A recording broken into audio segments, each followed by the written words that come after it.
Nous sommes dans le cockpit de l'Airbus 330.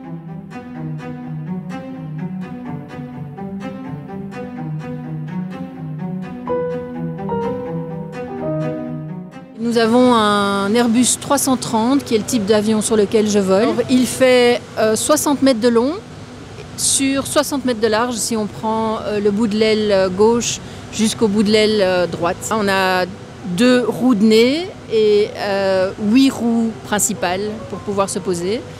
Et évidemment, les 2 grands moteurs que vous pouvez voir, un à gauche et un à droite. Maintenant, on va vous montrer l'intérieur de l'avion et mon bureau finalement, qui est le plus beau bureau du monde.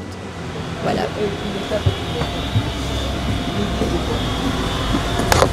Alors ici, nous sommes dans le cockpit de l'Airbus 330. Ceci est la place du commandant de bord. À ma droite, il y a la place du copilote, tous mes instruments. Ici, sur mon ordinateur, j'ai la route de mon dernier vol, qui était un départ de Ouagadougou vers Bruxelles. Et donc on voit en vert les cellules orageuses, qui sont là pour l'instant. Aujourd'hui, c'est sur Lagos.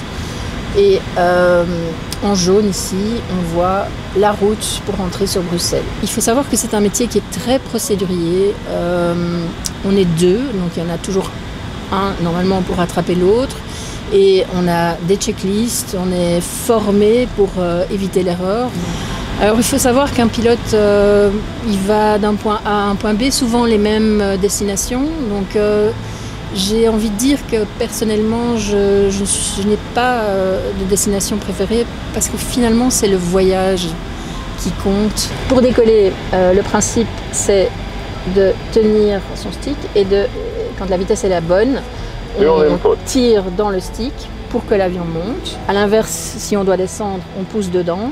Et si on veut tourner, on tourne le stick à gauche ou à droite. C'est un peu comme une PlayStation en fait. On a également des pédales et donc les pédales servent soit à freiner l'avion, soit à guider la roulette de nez pour le faire rouler au sol, soit en vol, il va permettre à l'avion de tourner le nez, donc c'est ce qu'on appelle le lacet, de gauche à droite en fonction du pied qu'on utilise.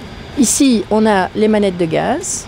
Et donc l'idée c'est que quand on décolle, on met les manettes dans le tableau. À ce moment-là, le pilote regarde sa vitesse et quand il arrive à la vitesse de rotation, il donne un input pour monter et pour pouvoir arriver à notre altitude de croisière. Une fois qu'on est au-dessus de 10 000 pieds, on a l'autopilote ici qui permet au pilote de ne pas être en permanence occupé à voler puisque ça serait beaucoup trop long, jusqu'à ce qu'on arrive à notre point de descente où on entame l'arrivée à l'aéroport où on était prévu d'arriver.